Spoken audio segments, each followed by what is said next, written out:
The Book of Judges. Now after the death of Joshua, it came to pass that the children of Israel asked the Lord, saying, Who shall be first to go up for us against the Canaanites to fight against them? And the Lord said, Judah shall go up. Indeed, I have delivered the land into his hand. So Judah said to Simeon his brother, Come up with me to my allotted territory, that we may fight against the Canaanites, and I will likewise go with you to your allotted territory. And Simeon went with him. Then Judah went up, and the Lord delivered the Canaanites and the Perizzites into their hand, and they killed 10,000 men at Bezek.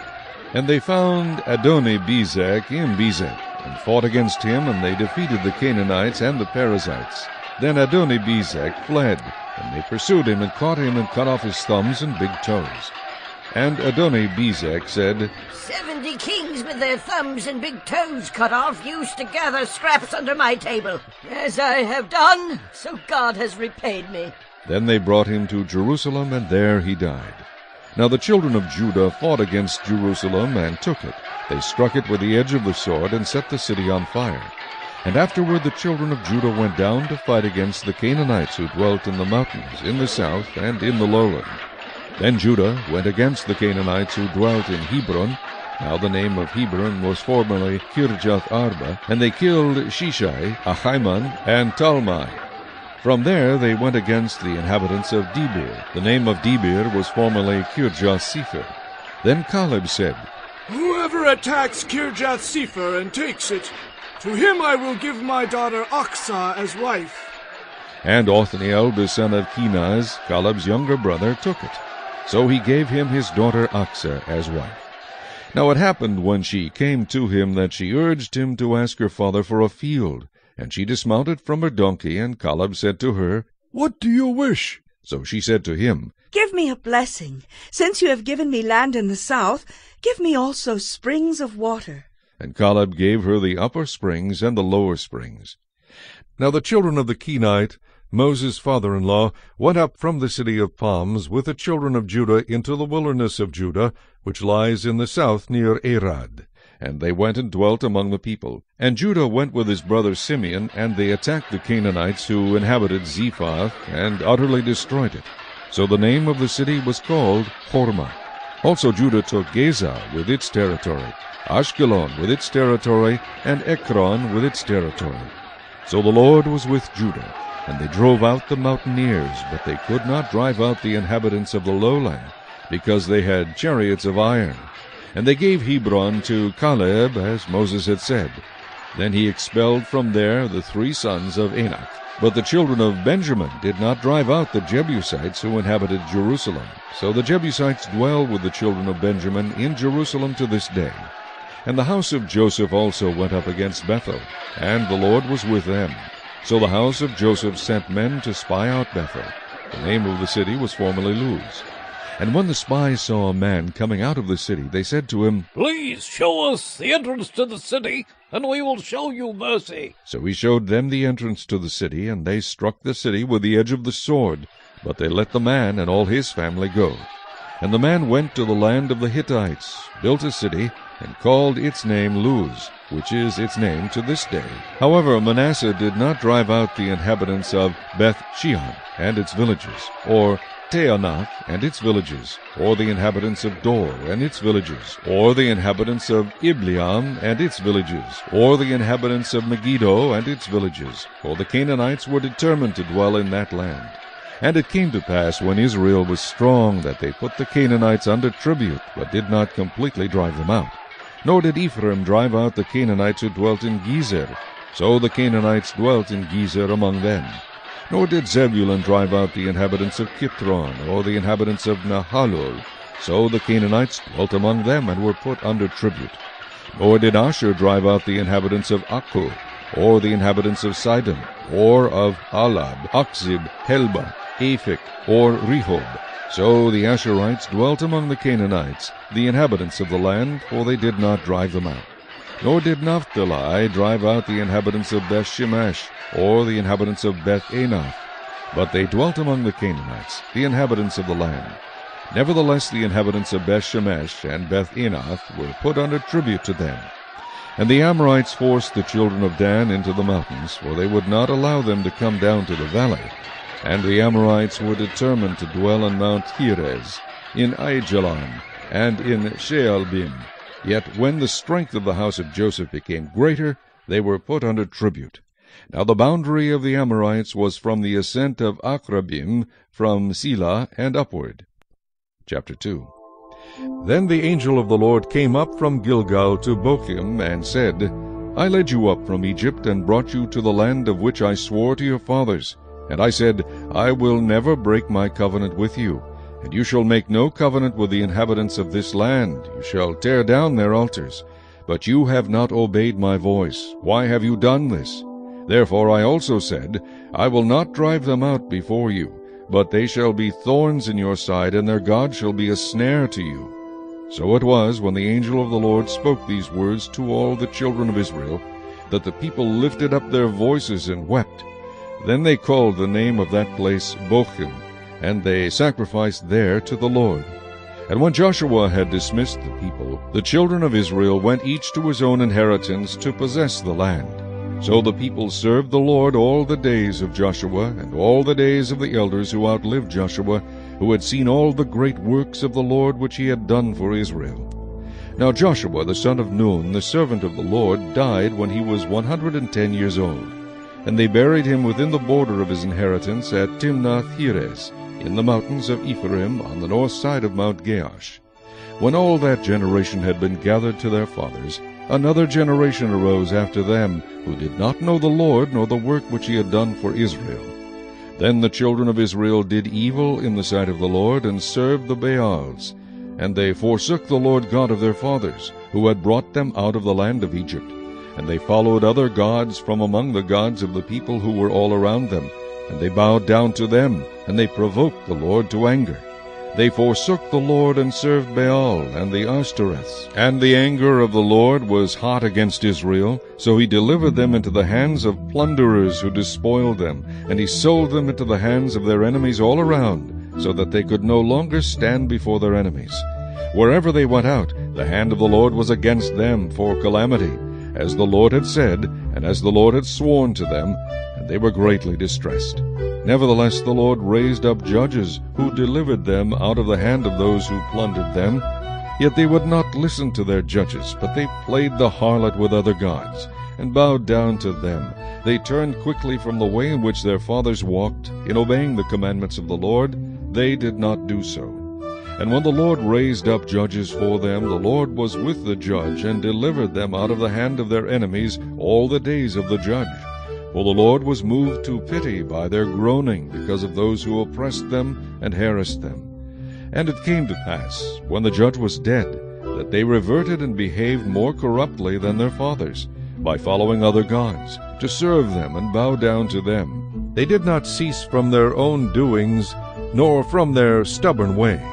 Then the anger of the Lord was hot against Israel, and he said, Because this nation has transgressed my covenant which I commanded their fathers, and has not heeded my voice, I also will no longer drive out before them any of the nations which Joshua left when he died, so that through them I may test Israel, whether they will keep the ways of the Lord, to walk in them as their fathers kept them, or not. Therefore the Lord left those nations without driving them out immediately, nor did he deliver them into the hand of Joshua. Chapter 3. Now these are the nations which the Lord left, that he might test Israel by them, that is, all who had not known any of the wars in Canaan. This was only so that the generations of the children of Israel might be taught to know war, at least those who had not formerly known it, namely, 5 lords of the Philistines, all the Canaanites, the Sidonians, and the Hivites who dwelt in Mount Lebanon, from Mount Baal-Hermon to the entrance of Hamath. And they were left, that he might test Israel by them, to know whether they would obey the commandments of the Lord, which he had commanded their fathers by the hand of Moses. Thus the children of Israel dwelt among the Canaanites, the Hittites, the Amorites, the Perizzites, the Hivites, and the Jebusites. And they took their daughters to be their wives, and gave their daughters to their sons, and they served their gods. So the children of Israel did evil in the sight of the Lord. They forgot the Lord their God, and served the Baals and the Asherahs. Therefore the anger of the Lord was hot against Israel, and he sold them into the hand of Cushan-Rishathaim, king of Mesopotamia, and the children of Israel served Cushan-Rishathaim 8 years. When the children of Israel cried out to the Lord raised up a deliverer for the children of Israel, who delivered them, Othniel the son of Kenaz, Caleb's younger brother. The Spirit of the Lord came upon him, and he judged Israel. He went out to war, and the Lord delivered Cushan-Rishathaim, king of Mesopotamia, into his hand. And his hand prevailed over Cushan-Rishathaim. So the land had rest for 40 years. Then Othniel the son of Kenaz died. And the children of Israel again did evil in the sight of the Lord. So the Lord strengthened Eglon, king of Moab, against Israel, because they had done evil in the sight of the Lord. Then he gathered to himself the people of Ammon and Amalek, went and defeated Israel, and took possession of the city of palms. So the children of Israel served Eglon, king of Moab, 18 years. But when the children of Israel cried out to the Lord raised up a deliverer for them, Ehud the son of Gera, the Benjamite, a left-handed man. By him the children of Israel sent tribute to Eglon king of Moab. Now Ehud made himself a dagger. It was double-edged, and a cubit in length, and fastened it under his clothes on his right thigh. So he brought the tribute to Eglon king of Moab. Now Eglon was a very fat man. And when he had finished presenting the tribute, he sent away the people who had carried the tribute. But he himself turned back from the stone images that were at Gilgal, and said, "I have a secret message for you, O king." He said, "Keep silence." And all who attended him went out from him. So Ehud came to him. Now he was sitting upstairs in his cool private chamber. Then Ehud said, "I have a message from God for you." So he arose from his seat.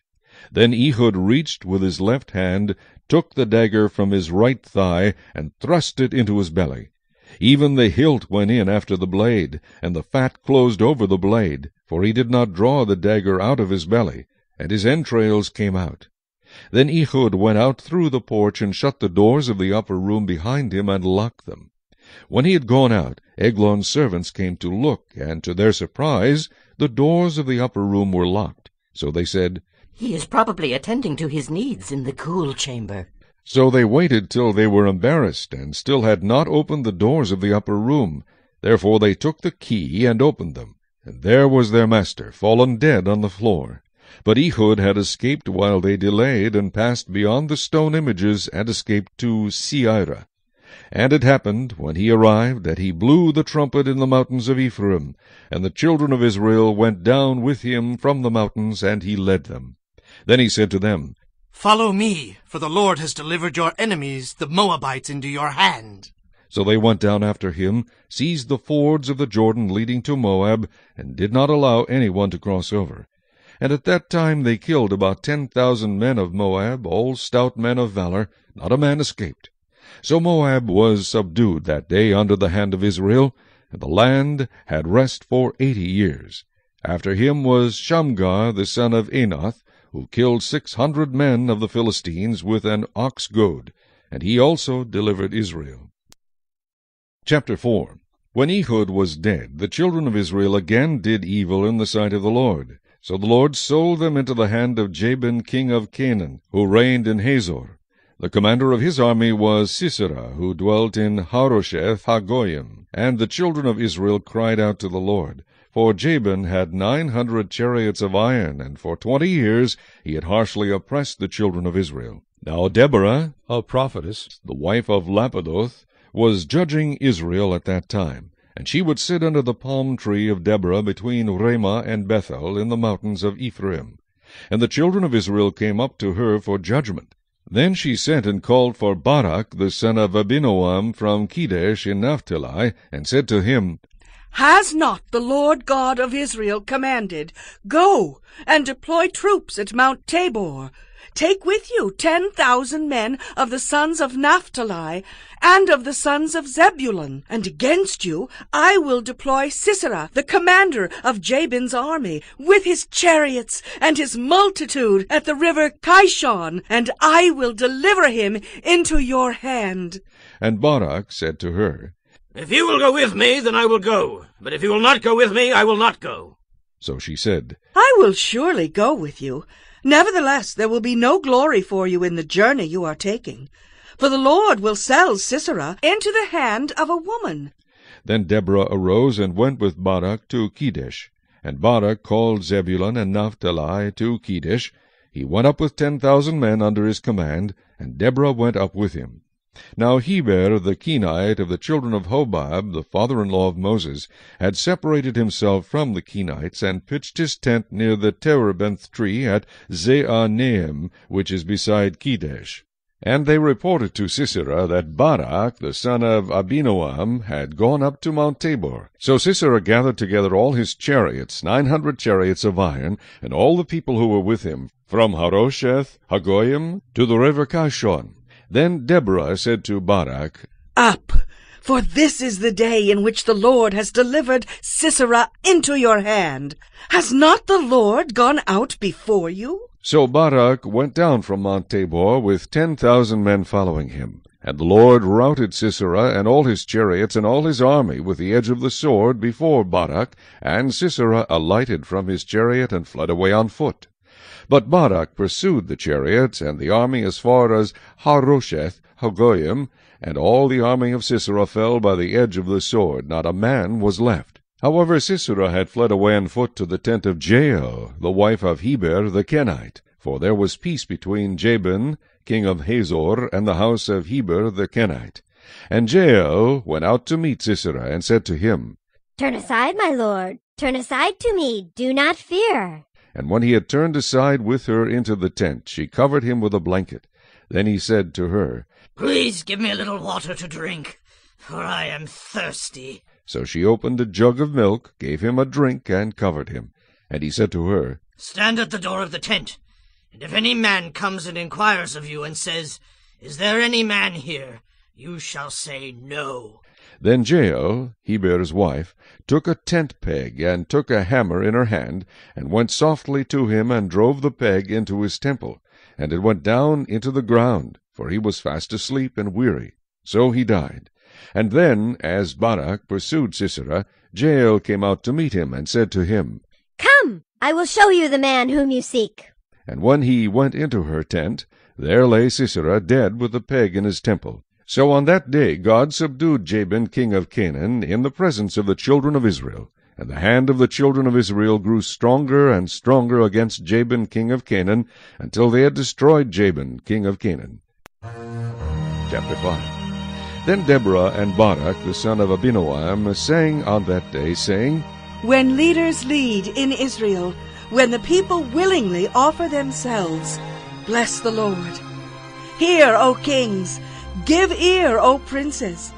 I, even I, will sing to the Lord. I will sing praise to the Lord God of Israel. Lord, when you went out from Seir, when you marched from the field of Edom, the earth trembled and the heavens poured. The clouds also poured water. The mountains gushed before the Lord, this Sinai before the Lord God of Israel. In the days of Shamgar, son of Aneth, in the days of Jael, the highways were deserted, and the travelers walked along the byways. Village life ceased. It ceased in Israel, until I, Deborah, arose a mother in Israel. They chose new gods. Then there was war in the gates. Not a shield or spear was seen among 40,000 in Israel. My heart is with the rulers of Israel, who offered themselves willingly with the people. Bless the Lord. Speak, you who ride on white donkeys, who sit in judges' attire, and who walk along the road, far from the noise of the archers, among the watering places. There they shall recount the righteous acts of the Lord, the righteous acts for his villagers in Israel. Then the people of the Lord shall go down to the gates. Awake, awake, Deborah! Awake, awake! Sing a song! Arise, Barak, and lead your captives away, O son of Abinoam. Then the survivors came down, the people against the nobles. The Lord came down for me against the mighty. From Ephraim were those whose roots were in Amalek. After you, Benjamin, with your peoples from Machir, rulers came down, and from Zebulun those who bear the recruiter's staff. And the princes of Issachar were with Deborah. As Issachar, so was Barak sent into the valley under his command. Among the divisions of Reuben there were great resolves of heart. Why did you sit among the sheepfolds to hear the pipings for the flocks? The divisions of Reuben have great searchings of heart. Gilead stayed beyond the Jordan. And why did Dan remain on ships? Asher continued at the seashore and stayed by his inlets. Zebulun is a people who jeopardize their lives to the point of death. Naphtali also on the heights of the battlefield. The kings came and fought. Then the kings of Canaan fought in Taanach by the waters of Megiddo. They took no spoils of silver. They fought from the heavens. The stars from their courses fought against Sisera. The torrent of Kishon swept them away, that ancient torrent, the torrent of Kishon. O my soul, march on in strength. Then the horses' hooves pounded, the galloping of his steeds. Curse Meroz, said the angel of the Lord. Curse its inhabitants bitterly, because they did not come to the help of the Lord, against the mighty. Most blessed among women is Jael, the wife of Heber the Kenite. Blessed is she among women in tents. He asked for water, she gave milk.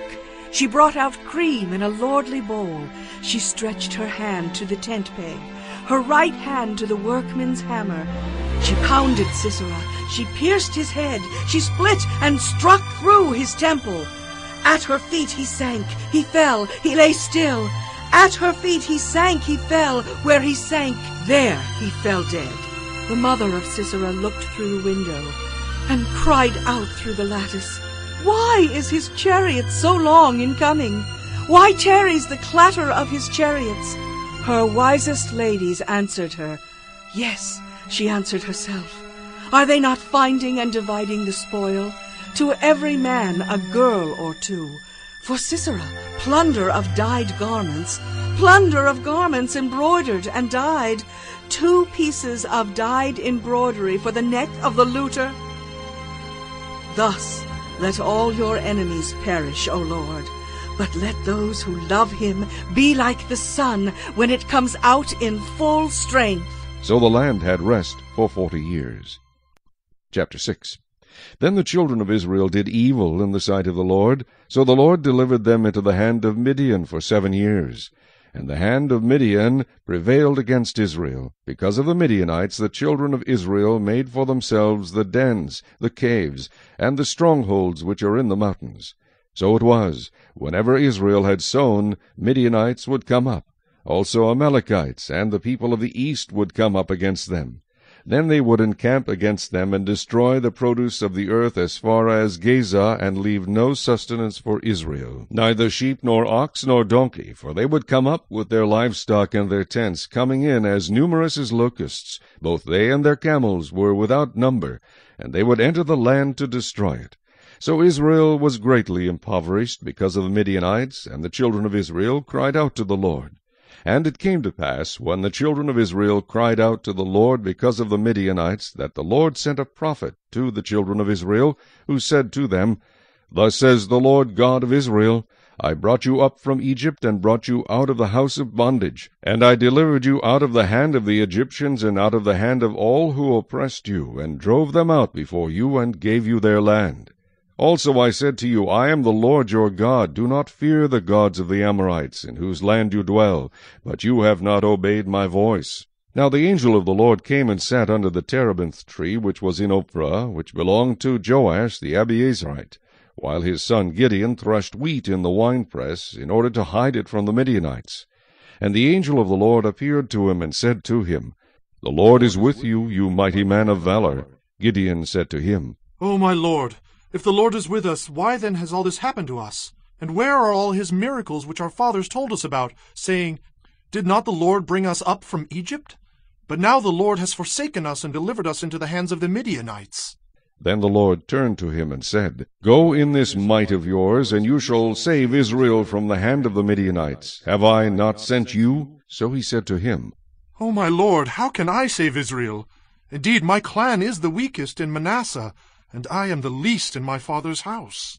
And the Lord said to him, "Surely I will be with you, and you shall defeat the Midianites as one man." Then he said to him, "If now I have found favor in your sight, then show me a sign that it is you who talk with me. Do not depart from here, I pray, until I come to you and bring out my offering and set it before you." And he said, "I will wait until you come back." So Gideon went in and prepared a young goat and unleavened bread from an ephah of flour. The meat he put in a basket, and he put the broth in a pot. And he brought them out to him under the terebinth tree, and presented them. The angel of God said to him, "Take the meat and the unleavened bread, and lay them on this rock, and pour out the broth." And he did so. Then the angel of the Lord put out the end of the staff that was in his hand, and touched the meat and the unleavened bread. And fire rose out of the rock, and consumed the meat and the unleavened bread. And the angel of the Lord departed out of his sight. Now Gideon perceived that he was the angel of the Lord. So Gideon said, "Alas, O Lord God, for I have seen the angel of the Lord face to face." Then the Lord said to him, "Peace be with you, do not fear, you shall not die."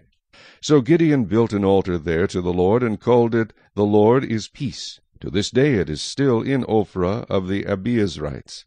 Now it came to pass the same night that the Lord said to him, "Take your father's young bull, the second bull of 7 years old, and tear down the altar of Baal that your father has, and cut down the wooden image that is beside it, and build an altar to the Lord your God on top of this rock in the proper arrangement. And take the second bull, and offer a burnt sacrifice with the wood of the image which you shall cut down." So Gideon took 10 men from among his servants, and did as the Lord had said to him.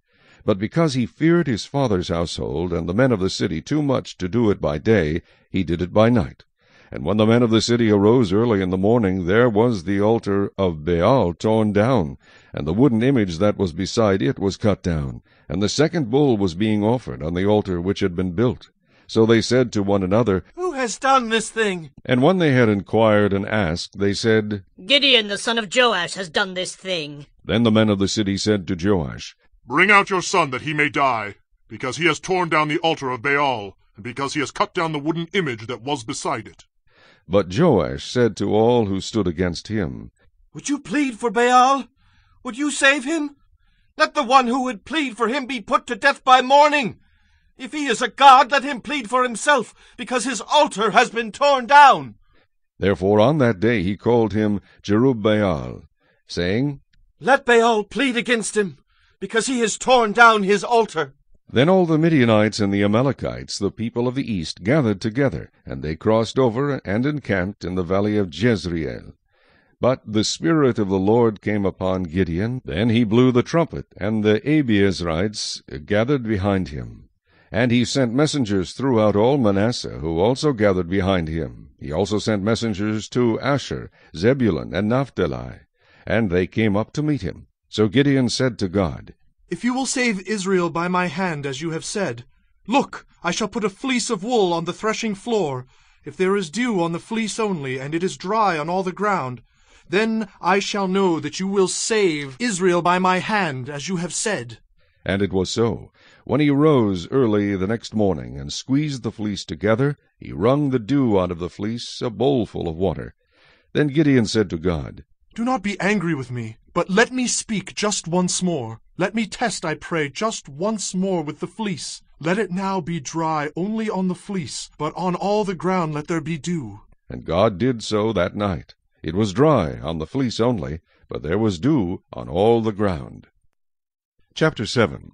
Then Jerubbaal, that is Gideon, and all the people who were with him rose early and encamped beside the well of Harod, so that the camp of the Midianites was on the north side of them by the hill of Moreh in the valley.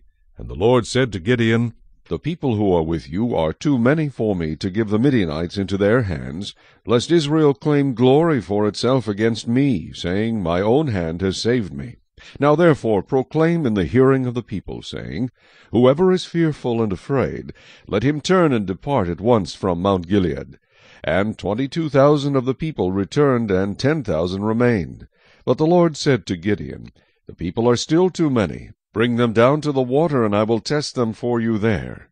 Then it will be that of whom I say to you, this one shall go with you, the same shall go with you. And of whomever I say to you, this one shall not go with you, the same shall not go. So he brought the people down to the water, and the Lord said to Gideon, Every one who laps from the water with his tongue as a dog laps, you shall set apart by himself, likewise every one who gets down on his knees to drink. And the number of those who lapped, putting their hand to their mouth, was 300 men. But all the rest of the people got down on their knees to drink water. Then the Lord said to Gideon, By the 300 men who lapped I will save you, and deliver the Midianites into your hand. Let all the other people go, every man to his place. So the people took provisions and their trumpets in their hands, and he sent away all the rest of Israel, every man to his tent, and retained those 300 men. Now the camp of Midian was below him in the valley. It happened on the same night that the Lord said to him, Arise, go down against the camp, for I have delivered it into your hand. But if you are afraid to go down to the camp with Purah your servant, and you shall hear what they say. And afterward your hand shall be strengthened to go down against the camp. Then he went down with Purah his servant to the outpost of the armed men who were in the camp. Now the Midianites and Amalekites, all the people of the east, were lying in the valley as numerous as locusts, and their camels were without number, as the sand by the seashore in multitude. And when Gideon had come, there was a man telling a dream to his companion. He said, I have had a dream. To my surprise, a loaf of barley bread tumbled into the camp of Midian. It came to a tent and struck it, so that it fell and overturned, and the tent collapsed. Then his companion answered and said, This is nothing else but the sword of Gideon, the son of Joash, a man of Israel. Into his hand God has delivered Midian and the whole camp. And so it was, when Gideon heard the telling of the dream and its interpretation, that he worshipped. He returned to the camp of Israel and said, Arise, for the Lord has delivered the camp of Midian into your hand. Then he divided the 300 men into 3 companies, and he put a trumpet into every man's hand, with empty pitchers and torches inside the pitchers.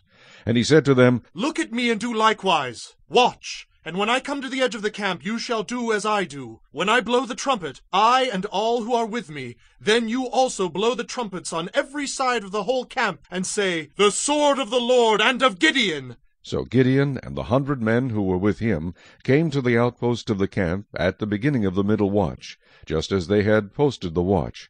And they blew the trumpets and broke the pitchers that were in their hands. Then the 3 companies blew the trumpets and broke the pitchers. They held the torches in their left hands, and the trumpets in their right hands for blowing, and they cried, The sword of the Lord! And of Gideon! And every man stood in his place all around the camp. And the whole army ran and cried out and fled. When the 300 blew the trumpets, the Lord set every man's sword against his companion throughout the whole camp. And the army fled to Beth-Acacia, toward Zererah, as far as the border of Abel-Meholah by Tabbath. And the men of Israel gathered together from Naphtali, Asher, and all Manasseh, and pursued the Midianites. Then Gideon sent messengers throughout all the mountains of Ephraim, saying, Come down against the Midianites, and seize from them the watering places as far as Beth-Barah and the Jordan. And all the men of Ephraim gathered together and seized the watering places as far as Beth-Barah and the Jordan. And they captured 2 princes of the Midianites, Oreb and Zeeb. They killed Oreb at the rock of Oreb, and Zeeb they killed at the winepress of Zeeb. They pursued Midian and brought the heads of Oreb and Zeeb to Gideon on the other side of the Jordan. Chapter 8. Now the Ephraimites asked Gideon, Why have you treated us like this? Why didn't you call us when you went to fight Midian? And they criticized him sharply. But he answered them, What have I accomplished compared to you? Aren't the gleanings of Ephraim's grapes better than the full grape harvest of Abiezer? God gave Oreb and Zeeb, the Midianite leaders, into your hands. What was I able to do compared to you? At this, their resentment against him subsided. Gideon and his 300 men, exhausted yet keeping up the pursuit, came to the Jordan and crossed it. He said to the men of Succoth, Give my troops some bread. They are worn out, and I am still pursuing Zebah and Zalmunna, the kings of Midian. But the officials of Succoth said, Do you already have the hands of Zebah and Zalmunna in your possession? Why should we give bread to your troops? Then Gideon replied, Just for that. when the Lord has given Zebah and Zalmunna into my hand. I will tear your flesh with desert thorns and briars." From there he went up to Peniel, and made the same request of them. But they answered as the men of Succoth had. So he said to the men of Peniel, "When I return in triumph, I will tear down this tower." Now Zebah and Zalmunna were in Karkor with a force of about 15,000 men, all that were left of the armies of the eastern peoples. 120,000 swordsmen had fallen. Gideon went up by the route of the nomads east of Nobah and Jogbehah, and fell upon the unsuspecting army. Zebah and Zalmunna, the two kings of Midian, fled, but he pursued them and captured them, routing their entire army. Gideon, son of Joash, then returned from the battle by the pass of Heres. He caught a young man of Succoth and questioned him, and the young man wrote down for him the names of the 77 officials of Succoth, the elders of the town. Then Gideon came and said to the men of Succoth, "Here are Zebah and Zalmunna, about whom you taunted me by saying, 'Do you already have the hands of Zebah and Zalmunna in your possession? Why should we give bread to your exhausted men?'" He took the elders of the town and taught the men of Succoth a lesson by punishing them with desert thorns and briars. He also pulled down the tower of Peniel and killed the men of the town. Then he asked Zebah and Zalmunna, "What kind of men did you kill at Tabor?" "Men like you," they answered, "each one with the bearing of a prince." Gideon replied, "Those were my brothers, the sons of my own mother. As surely as the Lord lives, if you had spared their lives, I would not kill you." Turning to Jether, his oldest son, he said, "Kill them." But Jether did not draw his sword, because he was only a boy and was afraid. Zebah and Zalmunna said, "Come, do it yourself. As is the man, so is his strength." So Gideon stepped forward and killed them, and took the ornaments off their camels' necks. The Israelites said to Gideon, "Rule over us, you, your son, and your grandson, because you have saved us out of the hand of Midian." But Gideon told them, "I will not rule over you, nor will my son rule over you. The Lord will rule over you." And he said, "I do have one request, that each of you give me an earring from your share of the plunder." It was the custom of the Ishmaelites to wear gold earrings. They answered, "We'll be glad to give them." So they spread out a garment, and each man threw a ring from his plunder onto it. The weight of the gold rings he asked for came to 1,700 shekels, not counting the ornaments, the pendants, and the purple garments worn by the kings of Midian, or the chains that were on their camels' necks. Gideon made the gold into an ephod, which he placed in Ophrah, his town. All Israel prostituted themselves by worshipping it there, and it became a snare to Gideon and his family. Thus Midian was subdued before the Israelites and did not raise its head again. During Gideon's lifetime, the land enjoyed peace 40 years. Jerubbaal, son of Joash, went back home to live. He had 70 sons of his own, for he had many wives. His concubine, who lived in Shechem, also bore him a son, whom he named Abimelech. Gideon, son of Joash, died at a good old age, and was buried in the tomb of his father Joash in Ophrah of the Abiezrites. No sooner had Gideon died than the Israelites again prostituted themselves to the Baals. They set up Baal-berith as their god, and did not remember the Lord their God, who had rescued them from the hands of all their enemies on every side. They also failed to show kindness to the family of Jerubbaal, that is Gideon, for all the good things he had done for them. Chapter 9. Abimelech, son of Jerubbaal, went to his mother's brothers in Shechem, and said to them and to all his mother's clan, "Ask all the citizens of Shechem, which is better for you, to have all 70 of Jerubbaal's sons rule over you, or just one man? Remember, I am your flesh and blood." When the brothers repeated all this to the citizens of Shechem, they were inclined to follow Abimelech, for they said, "He is our brother." They gave him 70 shekels of silver from the temple of Baal-berith, and Abimelech used it to hire reckless adventurers, who became his followers. He went to his father's home in Ophrah, and on one stone murdered his 70 brothers, the sons of Jerubbaal. But Jotham, the youngest son of Jerubbaal, escaped by hiding. Then all the citizens of Shechem and Beth Millo gathered beside the great tree at the pillar in Shechem, to crown Abimelech king. When Jotham was told about this, he climbed up on the top of Mount Gerizim and shouted to them, "Listen to me, citizens of Shechem, so that God may listen to you. One day the trees went out to anoint a king for themselves. They said to the olive tree, 'Be our king.' But the olive tree answered, 'Should I give up my oil by which both gods and men are honored to hold sway over the trees?' Next the trees said to the fig tree, 'Come and be our king.' But the fig tree replied, 'Should I give up my fruit, so good and sweet, to hold sway over the trees?' Then the trees said to the vine, 'Come and be our king.' But the vine answered, 'Should I give up my wine, which cheers both gods and men, to hold sway over the trees?' Finally, all the trees said to the thorn bush, 'Come and be our king.' The thorn bush said to the trees, 'If you really want to anoint me king over you, come and take refuge in my shade.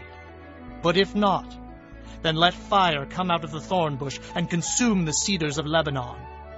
Now if you have acted honorably and in good faith when you made Abimelech king, and if you have been fair to Jerubbaal and his family, and if you have treated him as he deserves, and to think that my father fought for you, risked his life to rescue you from the hand of Midian, but today you have revolted against my father's family, murdered his 70 sons on a single stone, and made Abimelech, the son of his slave girl, king over the citizens of Shechem because he is your brother.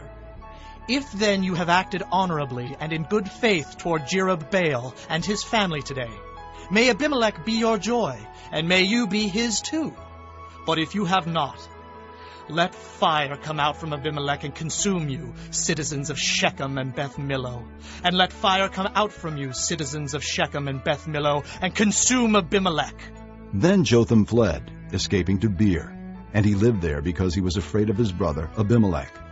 After Abimelech had governed Israel 3 years, God sent an evil spirit between Abimelech and the citizens of Shechem, who acted treacherously against Abimelech. God did this in order that the crime against Jerubbaal's 70 sons, the shedding of their blood, might be avenged on their brother Abimelech and on the citizens of Shechem, who had helped him murder his brothers. In opposition to him, these citizens of Shechem set men on the hilltops to ambush and rob everyone who passed by. And this was reported to Abimelech. Now Gaal, son of Ebed, moved with his brothers into Shechem, and its citizens put their confidence in him. After they had gone out into the fields and gathered the grapes and trodden them, they held a festival in the temple of their God. While they were eating and drinking, they cursed Abimelech. Then Gaal, son of Ebed, said, "Who is Abimelech, and who is Shechem, that we should be subject to him? Isn't he Jerubbaal's son, and isn't Zebul his deputy? Serve the men of Hamor, Shechem's father. Why should we serve Abimelech? If only this people were under my command, then I would get rid of him. I would say to Abimelech, 'Call out your whole army.'" When Zebul, the governor of the city, heard what Gaal, son of Ebed, said, he was very angry. Under cover he sent messengers to Abimelech, saying, "Gaal, son of Ebed, and his brothers have come to Shechem, and are stirring up the city against you. Now then, during the night, you and your men should come and lie in wait in the fields. In the morning, at sunrise, advance against the city. When Gaal and his men come out against you, do whatever your hand finds to do." So Abimelech and all his troops set out by night, and took up concealed positions near Shechem in 4 companies. Now Gaal, son of Ebed, had gone out and was standing at the entrance to the city gate, just as Abimelech and his soldiers came out from their hiding place.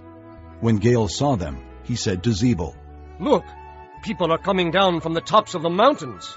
Zebul replied, "You mistake the shadows of the mountains for men." But Gaal spoke up again, "Look, people are coming down from the center of the land, and a company is coming from the direction of the soothsayer's tree." Then Zebul said to him, "Where is your big talk now, you who said, 'Who is Abimelech that we should be subject to him?' Aren't these the men you ridiculed? Go out and fight them." So Gaal led out the citizens of Shechem and fought Abimelech. Abimelech chased him, and many fell wounded in the flight, all the way to the entrance to the gate. Abimelech stayed in Aramah, and Zebul drove Gaal and his brothers out of Shechem. The next day the people of Shechem went out to the fields, and this was reported to Abimelech. So he took his men, divided them into 3 companies, and set an ambush in the fields. When he saw the people coming out of the city, he rose to attack them. Abimelech and the companies with him rushed forward to a position at the entrance to the city gate. Then 2 companies rushed upon those in the fields and struck them down. All that day Abimelech pressed his attack against the city until he had captured it and killed its people. Then he destroyed the city and scattered salt over it. On hearing this, the citizens in the tower of Shechem went into the stronghold of the temple of El-Berith. When Abimelech heard that they had assembled there, he and all his men went up Mount Zalmon.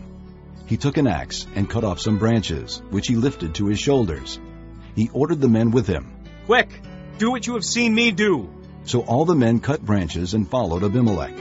They piled them against the stronghold and set it on fire over the people inside. So all the people in the tower of Shechem, about 1,000 men and women, also died. Next, Abimelech went to Thebez and besieged it and captured it. Inside the city, however, was a strong tower, to which all the men and women, all the people of the city, fled. They locked themselves in and climbed up on the tower roof. Abimelech went to the tower and stormed it. But as he approached the entrance to the tower to set it on fire, a woman dropped an upper millstone on his head and cracked his skull. Hurriedly, he called to his armor-bearer, "Draw your sword and kill me, so that they can't say, 'A woman killed him.'" So his servant ran him through, and he died. When the Israelites saw that Abimelech was dead, they went home. Thus God repaid the wickedness that Abimelech had done to his father by murdering his 70 brothers. God also made the men of Shechem pay for all their wickedness. The curse of Jotham, son of Jerubbaal, came on them. This concludes Disc 14. Chapter 10. After Abimelech there arose to save Israel Tola, the son of Puah, the son of Dodo, a man of Issachar, and he dwelt in Shamir, in the mountains of Ephraim. He judged Israel 23 years, and he died and was buried in Shamir. After him arose Jair, a Gileadite, and he judged Israel 22 years. Now he had 30 sons who rode on 30 donkeys. They also had 30 towns, which are called Havoth Jair to this day, which are in the land of Gilead. And Jair died and was buried in Camon. Then the children of Israel again did evil in the sight of the Lord, and served the Baals and the Ashtoreths, the gods of Syria, the gods of Sidon, the gods of Moab, the gods of the people of Ammon, and the gods of the Philistines, and they forsook the Lord and did not serve him. So the anger of the Lord was hot against Israel, and he sold them into the hands of the Philistines and into the hands of the people of Ammon. From that year they harassed and oppressed the children of Israel for 18 years. All the children of Israel who were on the other side of the Jordan in the land of the Amorites in Gilead. Moreover, the people of Ammon crossed over the Jordan to fight against Judah also, against Benjamin, and against the house of Ephraim, so that Israel was severely distressed. And the children of Israel cried out to the Lord, saying, We have sinned against you, because we have both forsaken our God and served the Baals. So the Lord said to the children of Israel, Did I not deliver you from the Egyptians, and from the Amorites, and from the people of Ammon, and from the Philistines? Also the Sidonians, and Amalekites, and Maonites oppressed you, and you cried out to me, and I delivered you from their hand. Yet you have forsaken me, and served other gods. Therefore I will deliver you no more. Go and cry out to the gods which you have chosen. Let them deliver you in your time of distress. And the children of Israel said to the Lord, We have sinned. Do to us whatever seems best to you. Only deliver us this day, we pray. So they put away the foreign gods from among them, and served the Lord, and his soul could no longer endure the misery of Israel. Then the people of Ammon gathered together and encamped in Gilead. And the children of Israel assembled together and encamped in Mizpah. And the people, the leaders of Gilead, said to one another, Who is the man who will begin the fight against the people of Ammon? He shall be head over all the inhabitants of Gilead. Chapter 11. Now Jephthah the Gileadite was a mighty man of valor, but he was the son of a harlot. And Gilead begot Jephthah. Gilead's wife bore sons, and when his wife's sons grew up, they drove Jephthah out, and said to him, You shall have no inheritance in our father's house, for you are the son of another woman. Then Jephthah fled from his brothers and dwelt in the land of Tob, and worthless men banded together with Jephthah, and went out raiding with him. It came to pass after a time that the people of Ammon made war against Israel. And so it was, when the people of Ammon made war against Israel, that the elders of Gilead went to get Jephthah from the land of Tob. Then they said to Jephthah, Come and be our commander, that we may fight against the people of Ammon. So Jephthah said to the elders of Gilead, Did you not hate me and expel me from my father's house? Why have you come to me now when you are in distress? And the elders of Gilead said to Jephthah, That is why we have turned again to you now, that you may go with us and fight against the people of Ammon, and be our head over all the inhabitants of Gilead.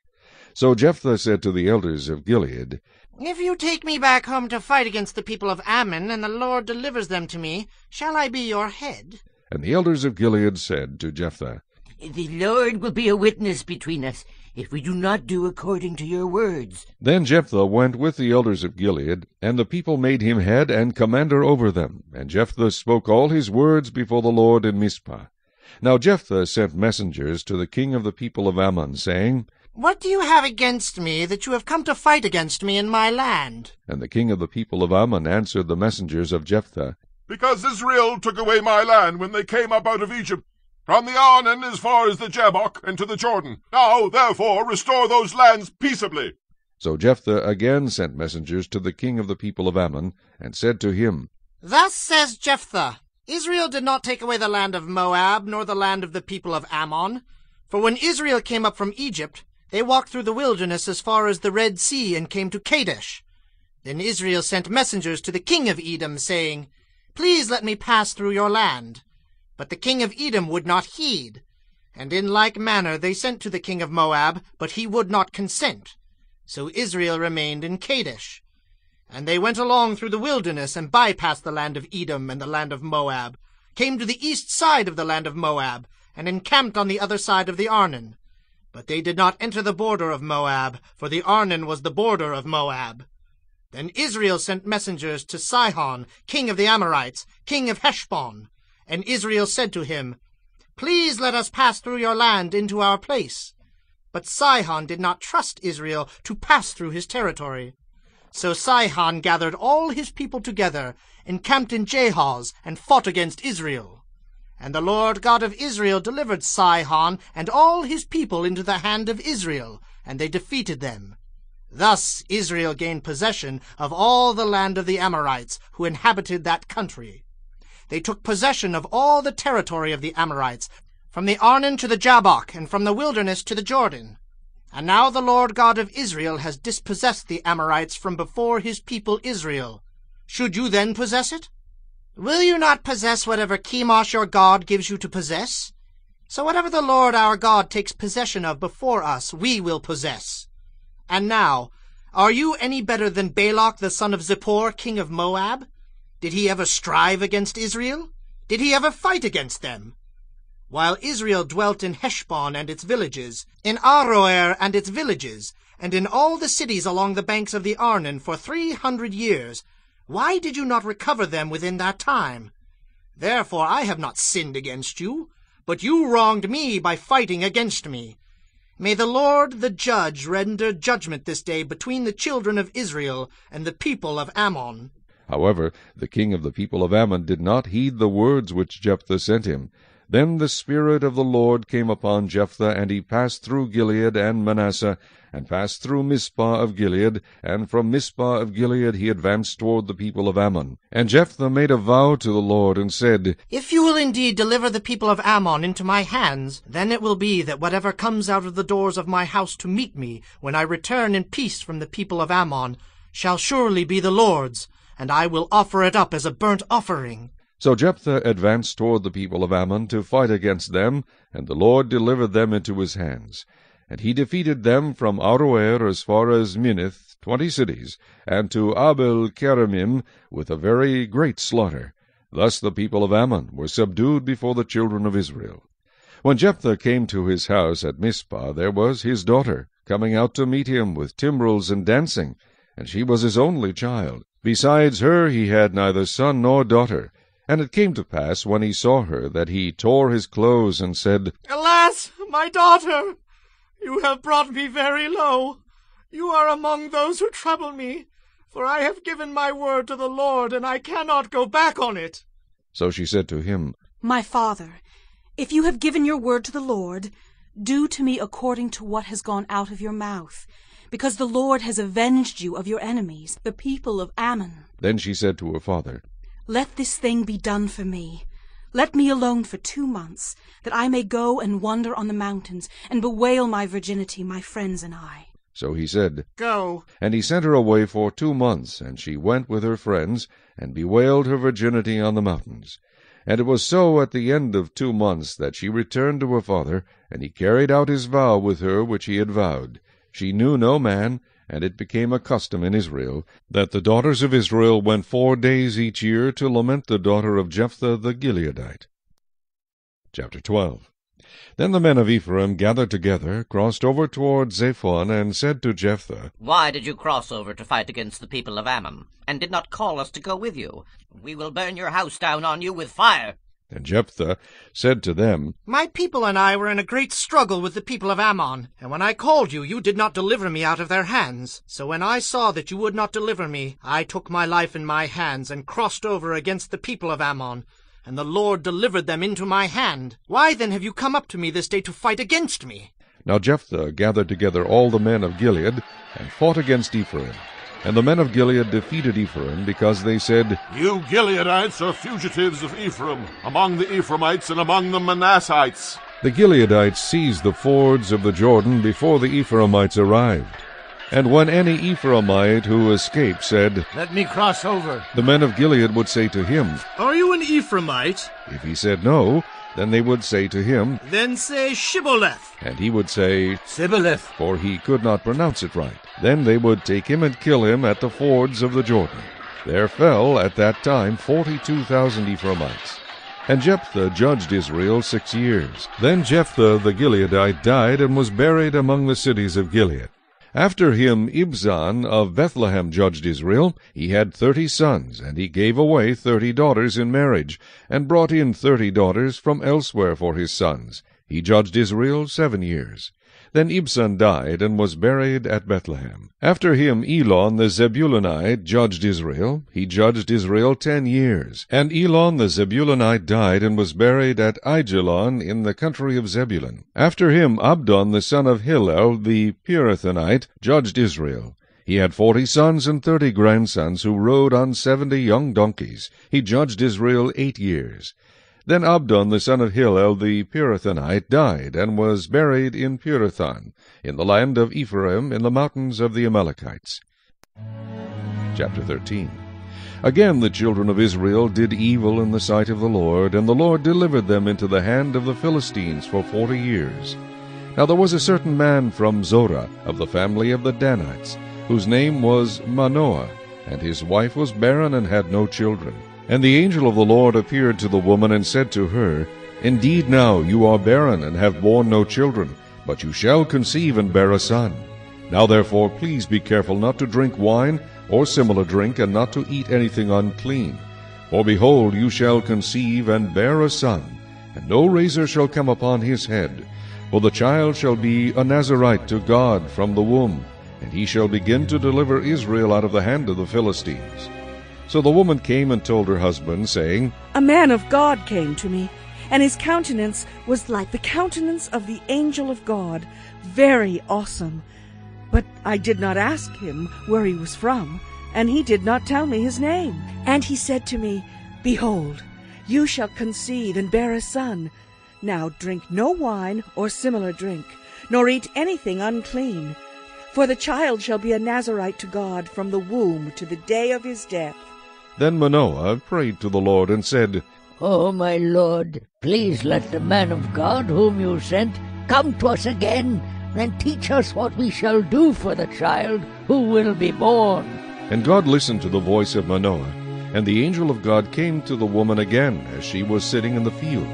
But Manoah her husband was not with her. Then the woman ran in haste and told her husband, and said to him, Look, the man who came to me the other day has just now appeared to me. So Manoah arose and followed his wife. When he came to the man, he said to him, Are you the man who spoke to this woman? And he said, I am. Manoah said, Now let your words come to pass. What will be the boy's rule of life and his work? So the angel of the Lord said to Manoah, Of all that I said to the woman, let her be careful. She may not eat anything that comes from the vine, nor may she drink wine or similar drink, nor eat anything unclean. All that I commanded her, let her observe. Then Manoah said to the angel of the Lord, Please let us detain you, and we will prepare a young goat for you. And the angel of the Lord said to Manoah, Though you detain me, I will not eat your food. But if you offer a burnt offering, you must offer it to the Lord. For Manoah did not know he was the angel of the Lord. Then Manoah said to the angel of the Lord, What is your name, that when your words come to pass we may honor you? And the angel of the Lord said to him, Why do you ask my name, seeing it is wonderful? So Manoah took the young goat with the grain offering, and offered it upon the rock to the Lord. And he did a wondrous thing while Manoah and his wife looked on. It happened as the flame went up toward heaven from the altar. The angel of the Lord ascended in the flame of the altar. When Manoah and his wife saw this, they fell on their faces to the ground. When the angel of the Lord appeared no more to Manoah and his wife, then Manoah knew that he was the angel of the Lord. And Manoah said to his wife, We shall surely die because we have seen God. But his wife said to him, If the Lord had desired to kill us, he would not have accepted a burnt offering and a grain offering from our hands, nor would he have shown us all these things, nor would he have told us such things as these at this time. So the woman bore a son, and called his name Samson. And the child grew, and the Lord blessed him. And the Spirit of the Lord began to move upon him at Mechaneh-dan, between Zorah and Eshtaol. Chapter 14.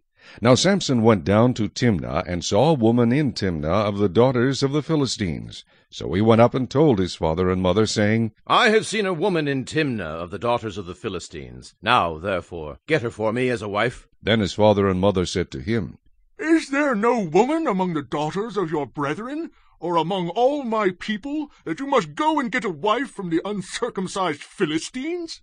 And Samson said to his father, Get her for me, for she pleases me well. But his father and mother did not know that it was of the Lord, that he was seeking an occasion to move against the Philistines. For at that time the Philistines had dominion over Israel. So Samson went down to Timnah with his father and mother, and came to the vineyards of Timnah. Now to his surprise a young lion came roaring against him. And the Spirit of the Lord came mightily upon him, and he tore the lion apart as one would have torn apart a young goat, though he had nothing in his hand. But he did not tell his father or his mother what he had done. Then he went down and talked with the woman, and she pleased Samson well. After some time, when he returned to get her, he turned aside to see the carcass of the lion, and behold, a swarm of bees and honey were in the carcass of the lion. He took some of it in his hands, and went along eating. When he came to his father and mother, he gave some to them, and they also ate. But he did not tell them that he had taken the honey out of the carcass of the lion. So his father went down to the woman, and Samson gave a feast there, for young men used to do so. And it happened, when they saw him, that they brought 30 companions to be with him. Then Samson said to them, Let me pose a riddle to you. If you can correctly solve and explain it to me within the 7 days of the feast, then I will give you 30 linen garments and 30 changes of clothing. But if you cannot explain it to me, then you shall give me 30 linen garments and 30 changes of clothing. And they said to him, Pose your riddle that we may hear it. So he said to them, Out of the eater came something to eat, and out of the strong came something sweet. Now for 3 days they could not explain the riddle, but it came to pass on the 7th day that they said to Samson's wife, Entice your husband, that he may explain the riddle to us, or else we will burn you and your father's house with fire. Have you invited us in order to take what is ours? Is that not so? Then Samson's wife wept on him and said, You only hate me. You do not love me. You have posed a riddle to the sons of my people, but you have not explained it to me. And he said to her, Look, I have not explained it to my father or my mother, so should I explain it to you? Now she had wept on him the 7 days while their feast lasted, And it happened on the 7th day that he told her, because she pressed him so much. Then she explained the riddle to the sons of her people. So the men of the city said to him on the 7th day before the sun went down, What is sweeter than honey, and what is stronger than a lion? And he said to them, If you had not plowed with my heifer, you would not have solved my riddle. Then the Spirit of the Lord came upon him mightily, and he went down to Ashkelon and killed 30 of their men, took their apparel, and gave the changes of clothing to those who had explained the riddle. So his anger was aroused, and he went back up to his father's house. And Samson's wife was given to his companion, who had been his best man. Chapter 15. After a while, in the time of wheat harvest, it happened that Samson visited his wife with a young goat, and he said, Let me go in to my wife, into her room. But her father would not permit him to go in. Her father said, I really thought you thoroughly hated her, therefore I gave her to your companion. Is not her younger sister better than she? Please take her instead. And Samson said to them, This time I shall be blameless regarding the Philistines if I harm them. Then Samson went and caught 300 foxes, and he took torches, turned the foxes tail to tail, and put a torch between each pair of tails. When he had set the torches on fire, he let the foxes go into the standing grain of the Philistines, and burned up both the shocks and the standing grain, as well as the vineyards and olive groves. Then the Philistines said, Who has done this? And they answered, Samson, the son-in-law of the Timnite, because he has taken his wife and given her to his companion. So the Philistines came up and burned her and her father with fire. Samson said to them, Since you would do a thing like this, I will surely take revenge on you, and after that I will cease. So he attacked them hip and thigh with a great slaughter. Then he went down and dwelt in the cleft of the rock of Etam.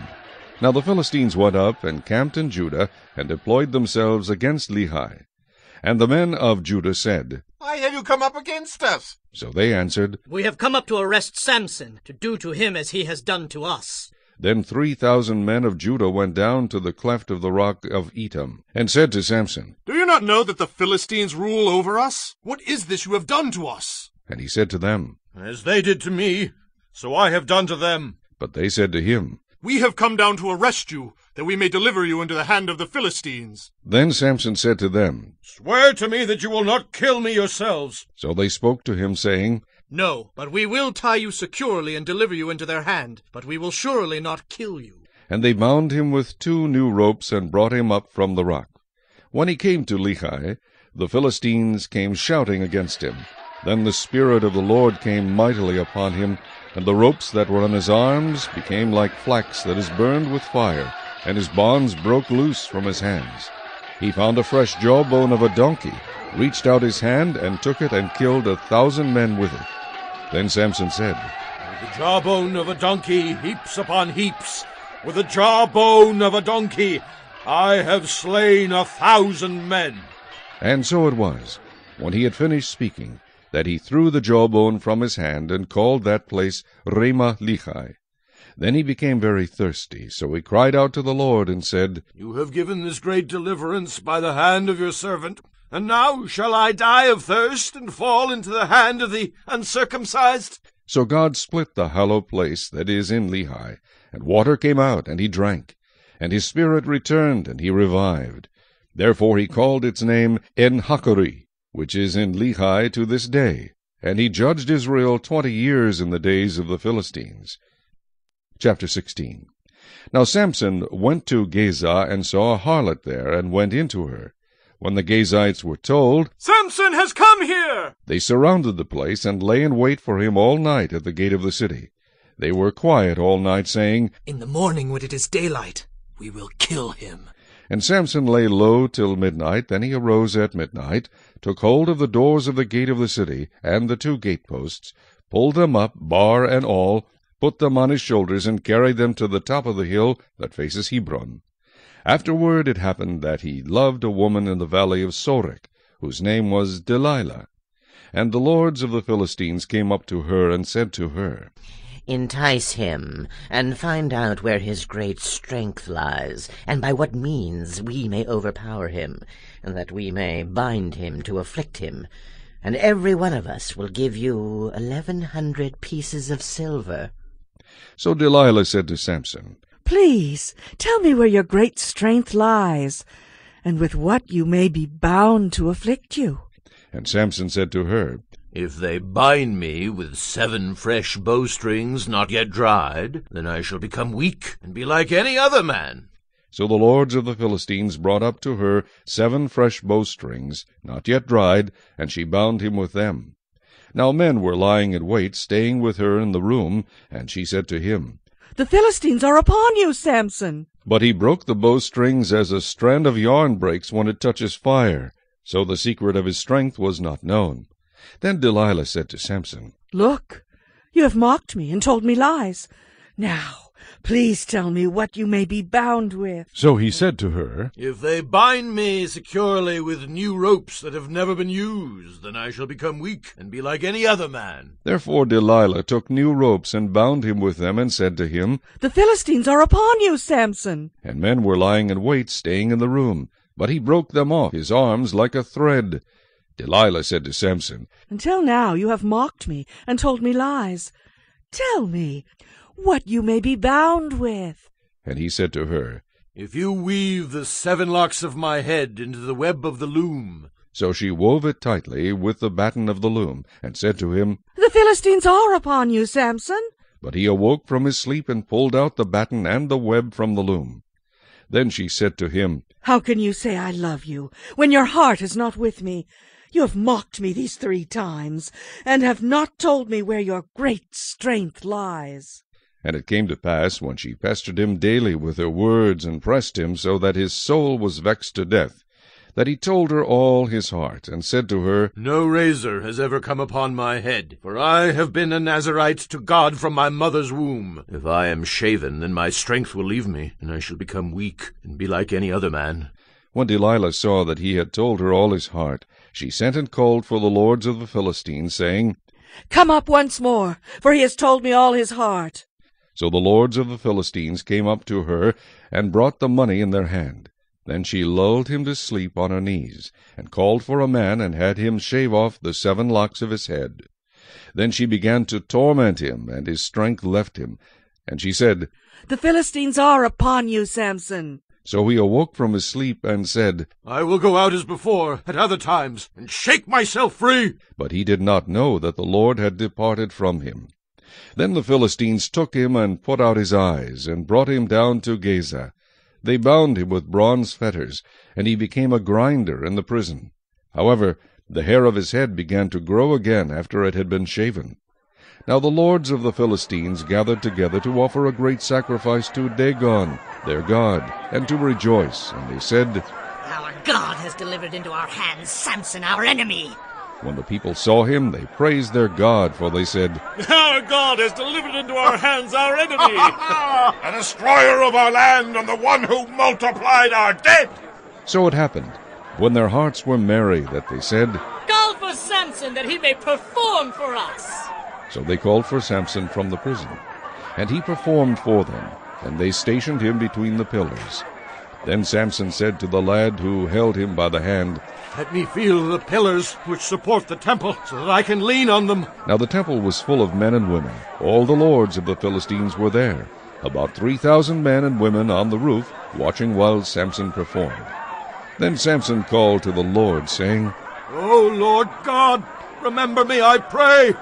Strengthen me, I pray, just this once, O God, that I may with one blow take vengeance on the Philistines for my 2 eyes. And Samson took hold of the 2 middle pillars which supported the temple, and he braced himself against them, one on his right and the other on his left. Then Samson said, Let me die with the Philistines. And he pushed with all his might, and the temple fell on the lords and all the people who were in it. So the dead that he killed at his death were more than he had killed in his life. And his brothers and all his father's household came down and took him, and brought him up and buried him between Zorah and Eshtaol in the tomb of his father Manoah. He had judged Israel 20 years. Chapter 17. Now there was a man from the mountains of Ephraim whose name was Micah. And he said to his mother, The 1,100 shekels of silver that were taken from you, and on which you put a curse, even saying it in my ears, Here is the silver with me, I took it. And his mother said, May you be blessed by the Lord, my son. So when he had returned the 1,100 shekels of silver to his mother said, I had wholly dedicated the silver from my hand to the Lord for my son, to make a carved image and a molded image. Now, therefore, I will return it to you. Thus he returned the silver to his mother. Then his mother took 200 shekels of silver, and gave them to the silversmith, and he made it into a carved image and a molded image, and they were in the house of Micah. The man Micah had a shrine, and made an ephod and household idols, and he consecrated one of his sons, who became his priest. In those days there was no king in Israel. Everyone did what was right in his own eyes. Now there was a young man from Bethlehem in Judah, of the family of Judah. He was a Levite, and was staying there. The man departed from the city of Bethlehem in Judah to stay wherever he could find a place. Then he came to the mountains of Ephraim, to the house of Micah, as he journeyed. And Micah said to him, Where do you come from? So he said to him, I am a Levite from Bethlehem in Judah, and I am on my way to find a place to stay. Micah said to him, Dwell with me, and be a father and a priest to me, and I will give you 10 shekels of silver per year, a suit of clothes, and your sustenance. So the Levite went in. Then the Levite was content to dwell with the man, and the young man became like one of his sons to him. So Micah consecrated the Levite, and the young man became his priest, and lived in the house of Micah. Then Micah said, Now I know that the Lord will be good to me, since I have a Levite as priest. Chapter 18.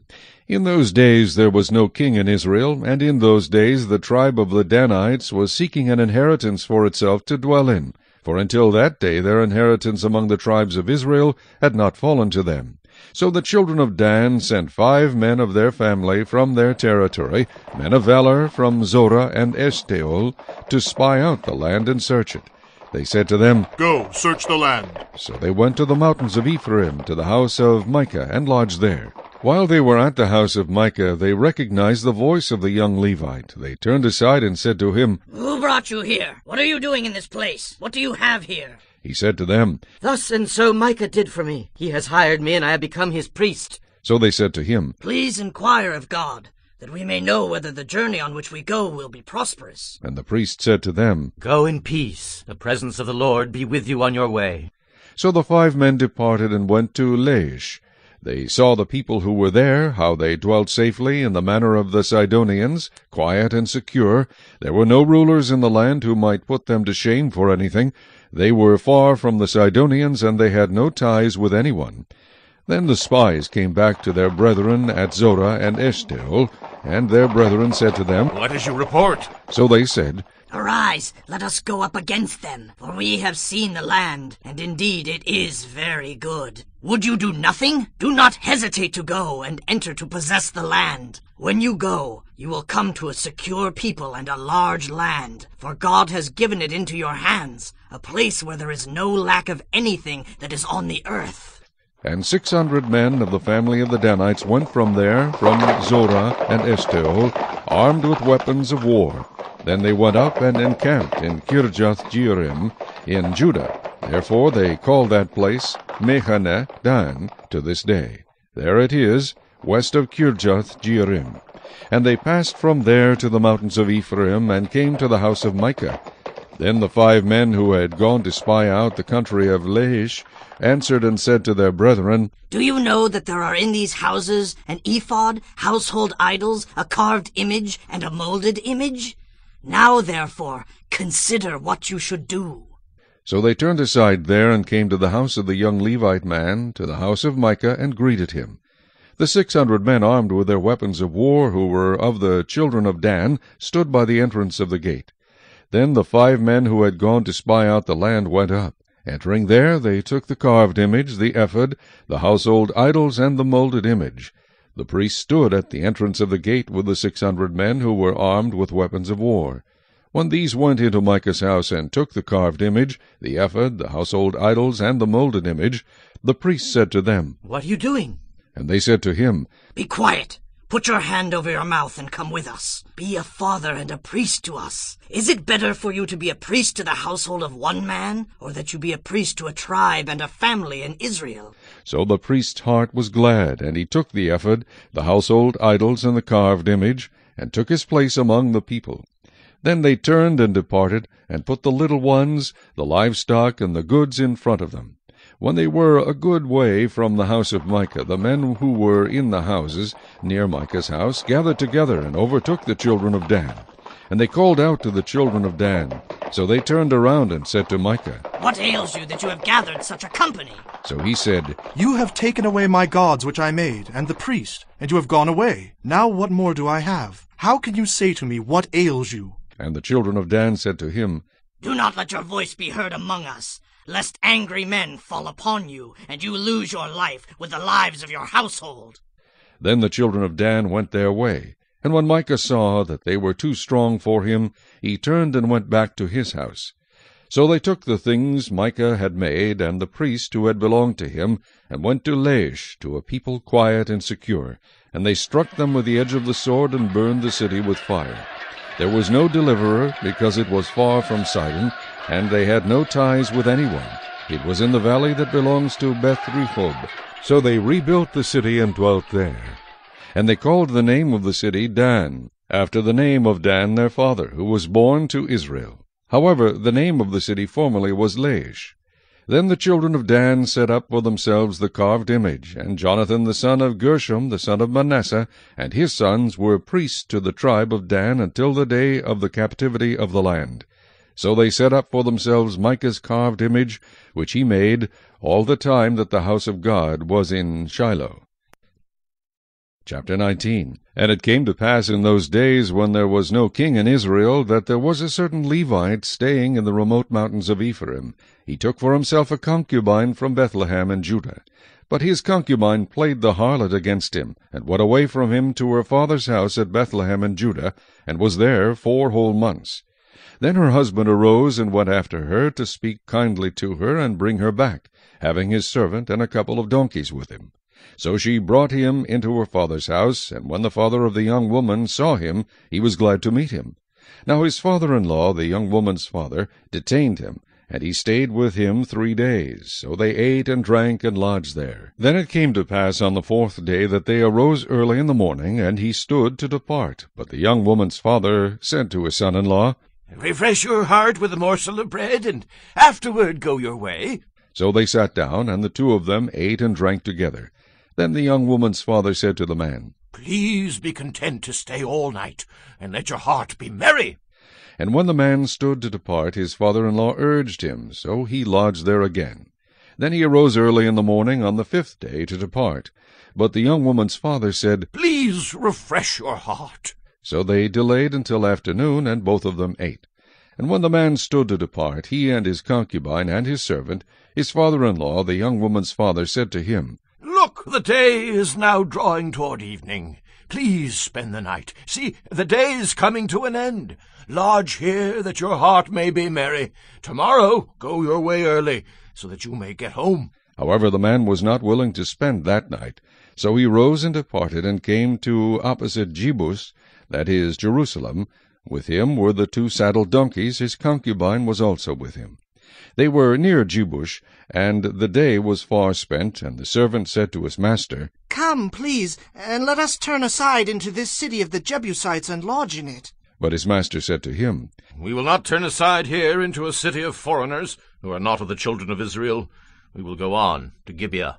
So he said to his servant, "Come, let us draw near to one of these places, and spend the night in Gibeah, or in Ramah." And they passed by and went their way, and the sun went down on them near Gibeah, which belongs to Benjamin. They turned aside there to go in to lodge in Gibeah, and when he went in, he sat down in the open square of the city, for no one would take them into his house to spend the night. Just then an old man came in from his work in the field at evening, who also was from the mountains of Ephraim.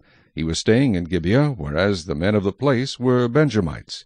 And when he raised his eyes, he saw the traveler in the open square of the city. The old man said, "Where are you going, and where do you come from?" So he said to him, "We are passing from Bethlehem in Judah toward the remote mountains of Ephraim. I am from there. I went to Bethlehem in Judah. Now I am going to the house of the Lord. But there is no one who will take me into his house. Although we have both straw and fodder for our donkeys, and bread and wine for myself, for your female servant, and for the young man who is with your servant, there is no lack of anything." And the old man said, "Peace be with you. However, let all your needs be my responsibility, only do not spend the night in the open square. So he brought him into his house, and gave fodder to the donkeys, and they washed their feet, and ate and drank. As they were enjoying themselves, suddenly certain men of the city, perverted men, surrounded the house, and beat on the door. They spoke to the master of the house, the old man, saying, Bring out the man who came to your house, that we may know him carnally. But the man, the master of the house, went out to them, and said to them, No, my brethren, I beg you, do not act so wickedly. Seeing this man has come into my house, do not commit this outrage. Look, here is my virgin daughter and the man's concubine. Let me bring them out now. Humble them and do with them as you please, but to this man do not do such a vile thing. But the men would not heed him. So the man took his concubine and brought her out to them. And they knew her, and abused her all night until morning. And when the day began to break, they let her go. Then the woman came as the day was dawning, and fell down at the door of the man's house, where her master was, till it was light. When her master arose in the morning, and opened the door of the house, and went out to go his way, there was his concubine, fallen at the door of the house, with her hands on the threshold. And he said to her, Get up, and let us be going. But there was no answer. So the man lifted her onto the donkey, and the man got up and went to his place. When he entered his house, he took a knife, laid hold of his concubine, and divided her into 12 pieces, limb by limb, and sent her throughout all the territory of Israel. And so it was that all who saw it said, No such deed has been done or seen from the day that the children of Israel came up from the land of Egypt until this day. Consider it, confer, and speak up. Chapter 20. So all the children of Israel came out, from Dan to Beersheba, as well as from the land of Gilead, and the congregation gathered together as one man before the Lord at Mizpah. And the leaders of all the people, all the tribes of Israel, presented themselves in the assembly of the people of God, 400,000 foot soldiers who drew the sword. Now the children of Benjamin heard that the children of Israel had gone up to Mizpah. Then the children of Israel said, Tell us, how did this wicked deed happen? So the Levite, the husband of the woman who was murdered, answered and said, My concubine and I went into Gibeah, which belongs to Benjamin, to spend the night. And the men of Gibeah rose against me and surrounded the house at night because of me. They intended to kill me, but instead they ravished my concubine so that she died. So I took hold of my concubine, cut her in pieces, and sent her throughout all the territory of the inheritance of Israel, because they committed lewdness and outrage in Israel. Look, all of you are children of Israel. Give your advice and counsel here and now. So all the people arose as one man, saying, None of us will go to his tent, nor will any turn back to his house. But now this is the thing which we will do to Gibeah. We will go up against it by lot. We will take 10 men out of every 100 throughout all the tribes of Israel, 100 out of every 1,000, and 1,000 out of every 10,000, to make provisions for the people, that when they come to Gibeah in Benjamin, they may repay all the vileness that they have done in Israel. So all the men of Israel were gathered against the city, united together as one man. Then the tribes of Israel sent men through all the tribe of Benjamin, saying, What is this wickedness that has occurred among you? Now therefore deliver up the men, the perverted men, who are in Gibeah, that we may put them to death and remove the evil from Israel. But the children of Benjamin would not listen to the voice of their brethren, the children of Israel. Instead, the children of Benjamin gathered together from their cities to Gibeah to go to battle against the children of Israel. And from their cities at that time the children of Benjamin numbered 26,000 men who drew the sword, besides the inhabitants of Gibeah, who numbered 700 select men. Among all this people were 700 select men who were left-handed. Every one could sling a stone at a hair's breadth and not miss.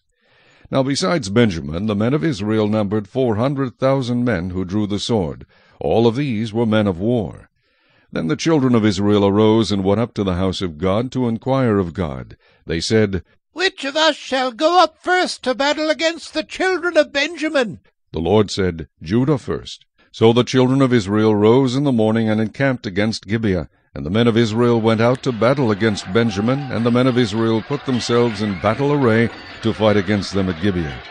Then the children of Benjamin came out of Gibeah, and on that day cut down to the ground 22,000 men of the Israelites. And the people, that is, the men of Israel, encouraged themselves, and again formed the battle line at the place where they had put themselves in array on the first day.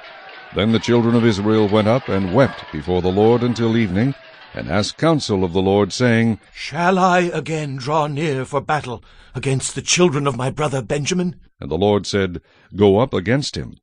So the children of Israel approached the children of Benjamin on the second day.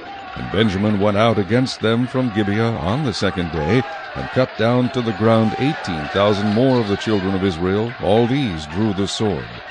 Then all the children of Israel, that is, all the people, went up and came to the house of God and wept. They sat there before the Lord and fasted that day until evening, and they offered burnt offerings and peace offerings before the Lord. So the children of Israel inquired of the Lord. The ark of the covenant of God was there in those days. And Phinehas the son of Eleazar the son of Aaron stood before it in those days, saying, Shall I yet again go out to battle against the children of my brother Benjamin, or shall I cease? And the Lord said, Go up, for tomorrow I will deliver them into your hand. Then Israel set men in ambush all around Gibeah. And the children of Israel went up against the children of Benjamin on the third day, and put themselves in battle array against Gibeah, as at the other times. So the children of Benjamin went out against the people, and were drawn away from the city.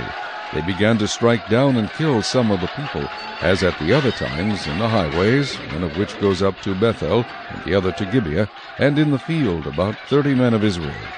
And the children of Benjamin said, They are defeated before us as at first.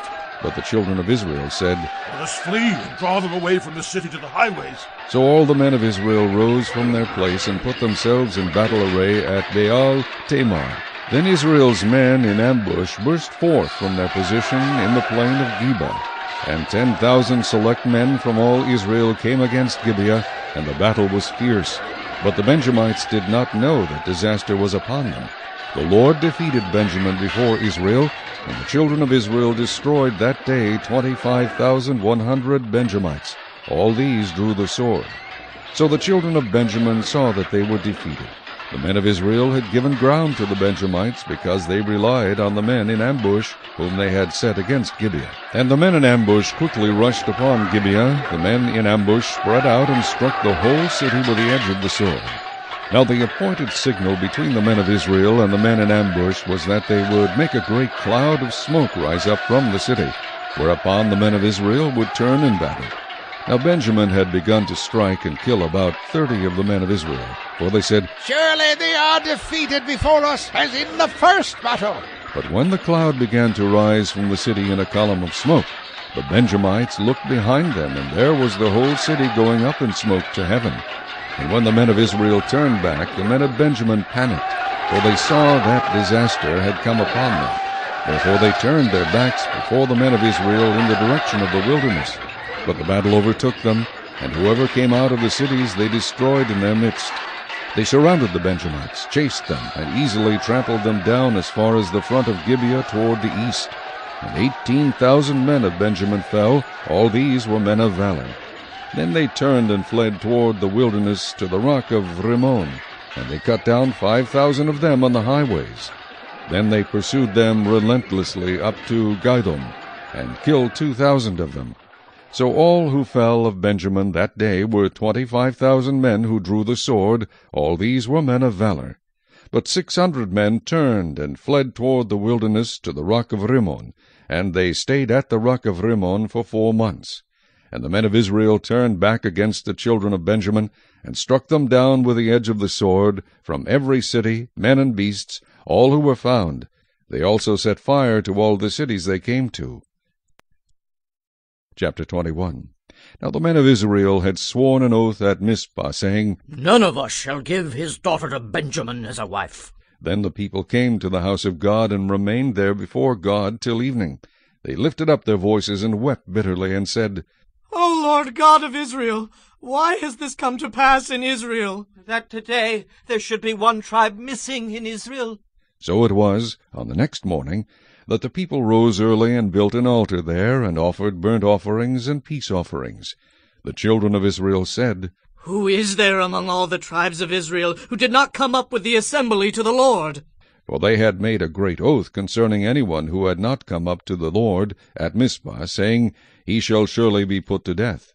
And the children of Israel grieved for Benjamin their brother, and said, One tribe is cut off from Israel today.